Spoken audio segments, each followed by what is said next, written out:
Morning. Well, good afternoon, everybody, and it's great to be here. Is the echo too much for you media folks? No? Okay. And it's great to be back in Jefferson County. I'd make a couple of points here. First, I have been to Jefferson County on numerous occasions. I visit every year, but I visit more than once a year. I often go to Harbor Fest. That's in Oswego County, I guess, but it's close enough. I come fishing. I usually once a year here, either at Sackett's or Henderson or Clayton. I go fishing for smallmouth bass in Lake Ontario, so I'm here a lot. But this is my first time as majority leader, so it's good to be here as majority leader. And when I first had got the position of majority leader, people asked me, well, how are you going to have that job? Are you still going to be as active in the state as you have always been? And the answer is yes. Can't do your job. Being here, as you'll hear, and seeing what's going on and actually being at the scene really helps you win the case when you try to persuade others and when you fight hard for yourself, for your constituents. So I'm glad to be here.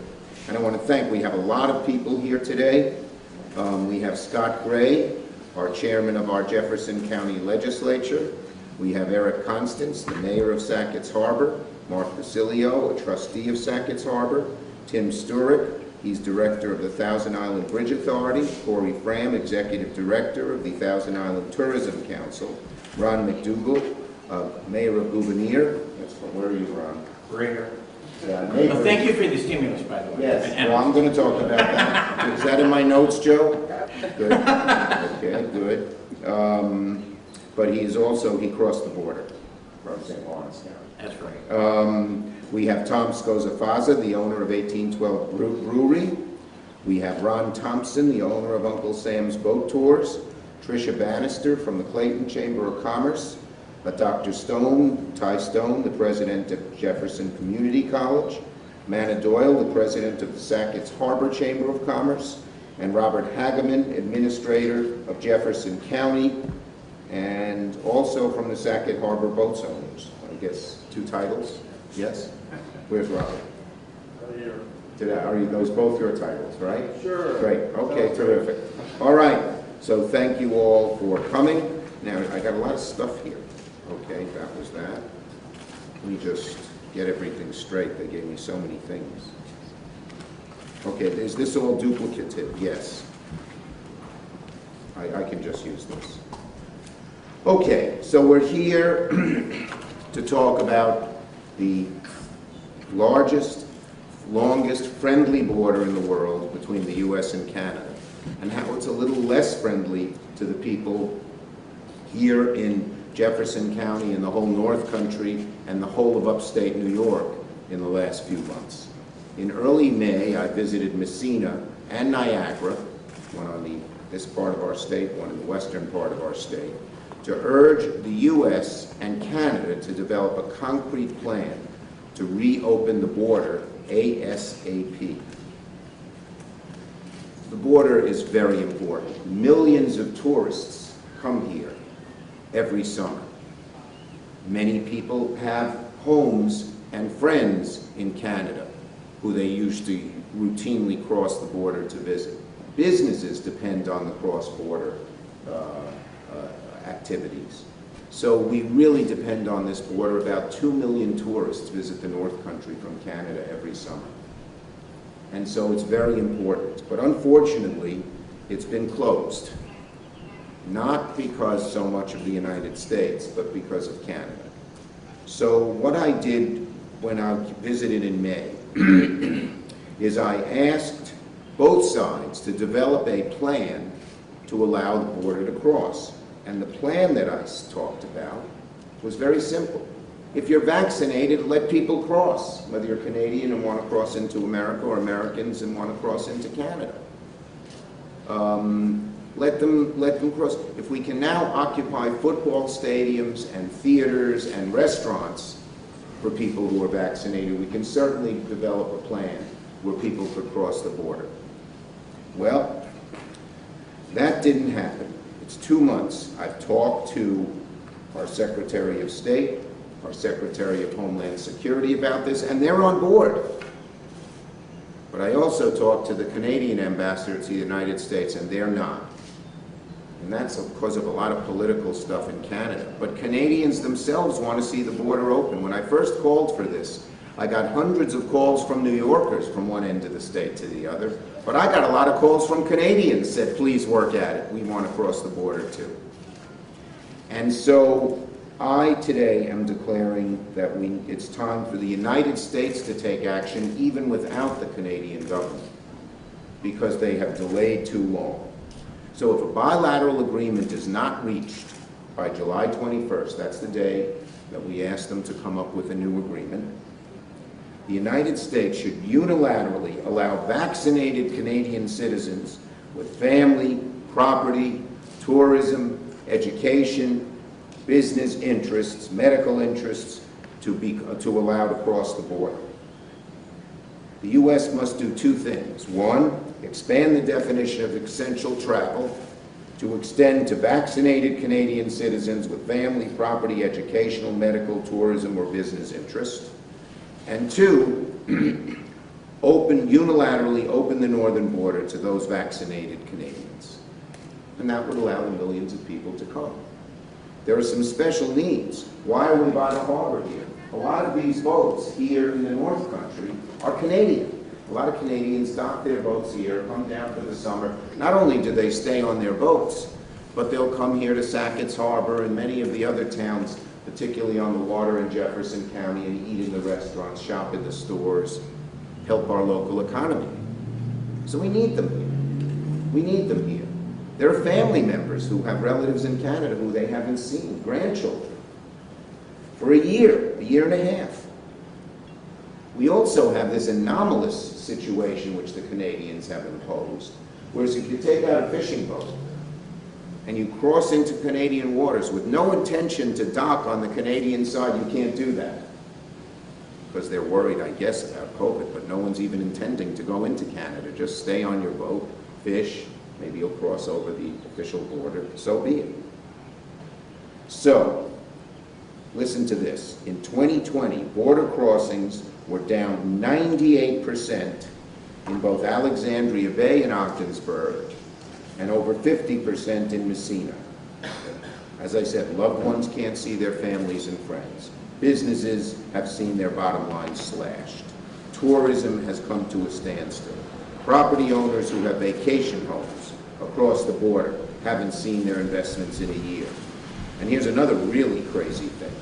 The Canadian government is considering taxing the vacation homes of Americans. They tax homes who are underutilized. That was to prevent these big European and other hedge funds from buying up lots of homes. But now they're telling our American citizens who might own a little vacation home in Canada, not only can't you come in, but because you can't come in, we're going to tax your home. Is that ridiculous? That's got to stop too. We have very high vaccination rates here in New York. And now the Canadian vaccination rate is going up. And one other thing happened yesterday, which makes my call for the U.S. to do this unilaterally even more possible and efficient. Canada just stopped quarantine.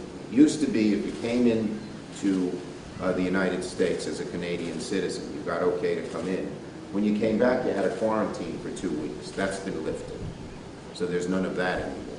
So that makes it easier to go back and forth. And here's another anomaly.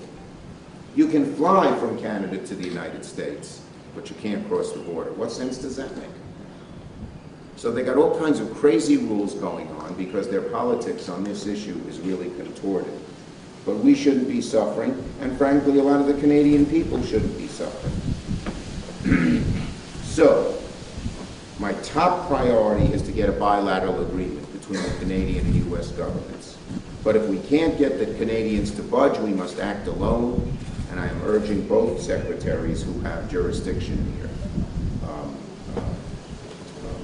Mayorkas, who's the Secretary of Homeland Security, and Blinken, who's the Secretary of State, to just enact this, which we can do on our own. And then the U.S. will allow Canadians to cross. So that's basically it.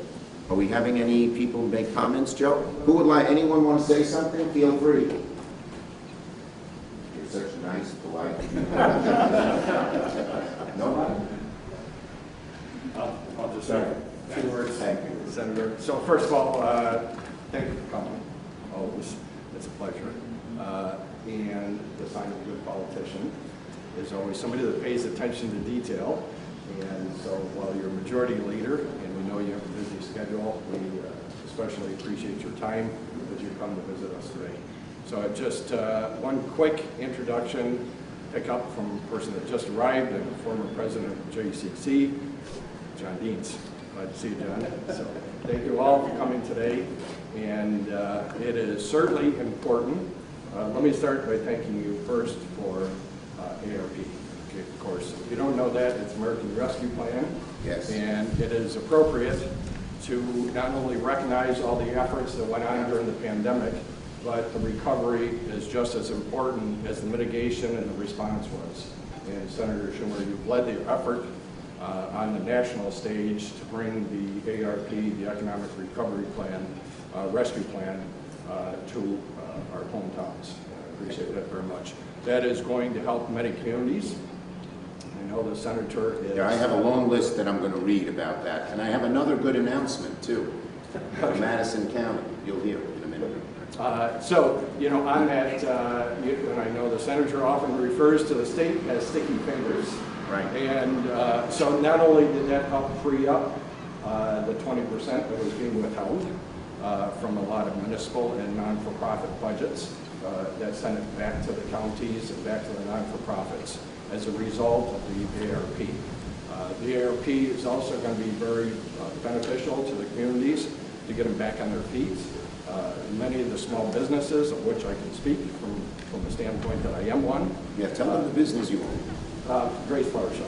I think that's a cheap plug. Well, they don't know who you are. Some of these people are from a very distant land of Syracuse. Well, so I'm a small business owner, and it is certainly, as part of the small business owner and on the government side as well, I can tell you firsthand what it's done to stand businesses back up on their feet and ensure that their success moving forward. So both from a community perspective and from a business perspective, I applaud you for your effort. Thank you. It is time to open the border.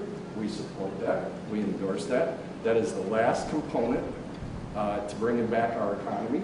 Our tourism economy this time of the year is extremely important, and we have good representation from not only the lake area, but also from the river area. Yes. And so our car traffic, important, back and forth. A lot of people like the ambiance of the Thousand Islands region, to come here, as well as go over to Canada, have lunch. A lot of people enjoy that by boat as well. A lot of people travel back and forth across the border to the Canadian waters and to the Canadian cities or villages and come over here as well. So the ambiance of the cross-border traffic, both in car and boat, are extremely important, and we wish you all the best of luck on our behalf to get that border back open again, and so we can move forward. So Great, thank you thank very you. much for being here. Thank you. Now, there are a couple of other things I want to say. First, yes, in the ARP, we really helped out the localities. As Tom mentioned, the state originally wanted all the money for themselves, but then our localities don't see it. So I said, let's give the state money, all the money it needs for its help, and we did. So they now have a surplus, and they didn't have to cut millions and hundreds of thousands of jobs, or tens of thousands of jobs. But I also make sure that direct money went right to both the people and the county and local governments. So Jefferson County will get $38 million from the ARP bill directly. And they can spend that on all kinds of things, including helping businesses and helping broadband and helping the economy get going. It's quite flexible on where they can spend it. The citizens of Jefferson County got $123 million in the checks that everyone got, the $1,200 checks, the $1,400 checks that I worked very hard to make sure happened. The local governments, as I said, there's 21, it was Jefferson County gets $1 million from the direct payments, no? CTC. Oh, child tax credit, sorry. Okay. The direct payments, the $1,400, this county gets $123 million. From the child tax credit, which is starting this month, where if you make below $75,000 as a single parent, below $150,000 as a couple, you'll get $300 per child per month to help your kids in a variety of different ways. But the direct local money, $21 million for Jefferson County, $23 million for the city of Watertown, and $9 million for the towns and villages. Also, $1 million for the airport, which I've always helped out. I got them a grant a few years ago so they could expand. $2.7 million for the North Country Community Health Center, $7.9 million for Jefferson County Community College, $250,000 for City Bus, that's Watertown's public transportation, and tens of millions for our K through 12 schools. In addition, Mike, give me Mike, I have another announcement that just happened. We worked very hard. There was this is not the ARP bill. This is a previous bill from the Department of Agriculture. The United States Department of Agriculture allowed counties to apply for grants so that they could connect up with broadband. And 2 counties in New York State got those grants. They applied. Jefferson County didn't apply, I checked. But, and one of them is Madison County, right here in central New York. So they are going to, today I'm announcing they're getting $10 million from the U.S. Department of Agriculture's Rural Development Broadband Reconnect. It's called Reconnect. And thousands of homes who didn't have broadband because they were rural and more isolated will get money. And you guys can apply next year. I don't think. So that's a really good news for the people of Madison County. They had asked me to push for it. We did push for it. And I urged Tom Vilsack, our new Secretary of Agriculture, to choose the 2 New York counties that applied, Livingston near Rochester and Madison near Syracuse, and they got it. So that's great news as well. Okay? All right, now we're going to take questions on the northern border first. Questions? Go ahead. Senator, you say the United States is supporting this. Who's really holding up any kind of Canada. The Canadians, there's some kind of political argument both in Prime Minister Trudeau's own party and between his party and other parties about how quickly to open up. And we're caught. Now that the vaccine is proven to be safe and reliable, and over 70% of New Yorkers have gotten the vaccine, it makes no sense. And now the percentage of Canadians, which used to be in the low numbers, is now going up. And now, we're not saying everybody should cross, we're just saying the people who have the vaccine. And it's easy to prove, everyone has those little cards, so. Senator, what has the Biden administration's reaction been to your... Mayorkas has been, I'm calling them today to tell them what I saw, whoops.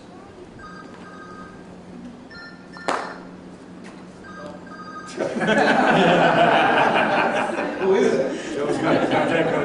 No one. Is it the president? Once the president called when I had one of these presidents, but not this time. But in any case, I'll call her back.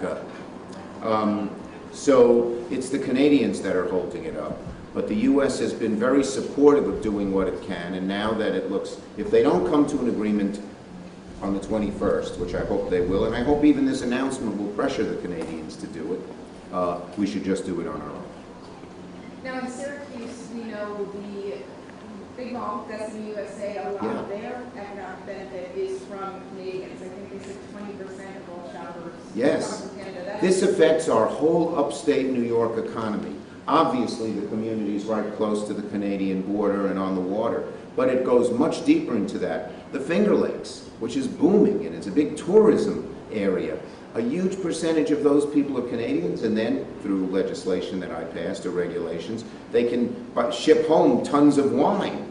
They can't do that. When you hear that 98% of people who the crossing on the Alexandria Bay Bridge is 98% down, you know that something is wrong. Can you talk about Destiny specifically? That mall is... Yes, well, Destiny is, you know, one of the big job employers and economic engines of central New York. And when Canadians can't come, it hurts them. When you're a store owner on a small margin and you lose 20% of your customers, you're in trouble. The Associated Press has some reporting today about Prime Minister Trudeau announcing some sort of plan. Have you been briefed on What I thought the announcement is about is that he is no longer requiring quarantine when Canadians leave the country and come back. It says plans to totally reopen the border will be announced over the next few weeks. Well, listen, if he does it, I've been pushing him to do that. And if they totally reopen the border by July 21st, this won't be necessary. But if it isn't, we should act on our own. Senator, And you know, they've had at other times, they have said they're going to do certain things, and then they haven't done it because of the internal politics. So I think we have to move forward with our plan and hope it moves them to go forward. Does this show a issue with the relationship? Well, there's always been some issues. As you may remember, Canada didn't treat our dairy farmers very well several years ago. I actually worked with someone I didn't always get along with, President Trump, to try and change that. So we've always had some tensions in the region, but it's generally been a friendly border. This is one of the biggest disputes that we've had in a while. what have your conversations with the Canadian ambassador been? Well, she told me that she understood where we came from, and she knew that a lot of Canadians wanted to open the border, but she talked to me, I'm not going to give details about some internal politics going on in Canada. And you were interrupted by your phone call, but what has been the sentiment from the Biden administration about your plan? I believe the sentiment from the Biden administration will be positive. They certainly want to try to come to a bilateral agreement, but if they can't, I think they'll be positive. And by the way, they're not just hearing from New York State.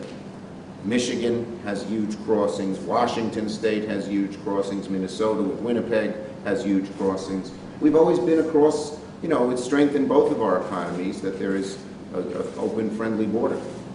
Are you working with the other states to kind of make Yes. similar things? Yes, we are working with my colleagues in Minnesota, Washington, Maine, Vermont, yes, all the states that are along the border. And if they don't open the border by July 21st, how quickly are you planning? I to hope we move can do it forward? very quickly. It's not that hard to implement. Okay? All right. Yes, sir. My company is based out of Alexandria Bay, in the Woolworth business, and another company, Clayton Island Tours. Neither one of us are allowed to loop into Canadian waters. I mentioned that before, did you? But Canadian boats are coming in on a daily basis. I'll check that out. They're coming into American waters. Yes. Yeah, probably because we don't restrict it. Just like a little reciprocity. Yep, okay. Well, the best reciprocity would be both can go on both sides.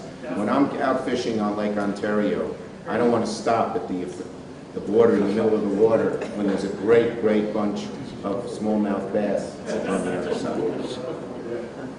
Okay? Okay, thank you, everybody. Have a nice day, and thank you.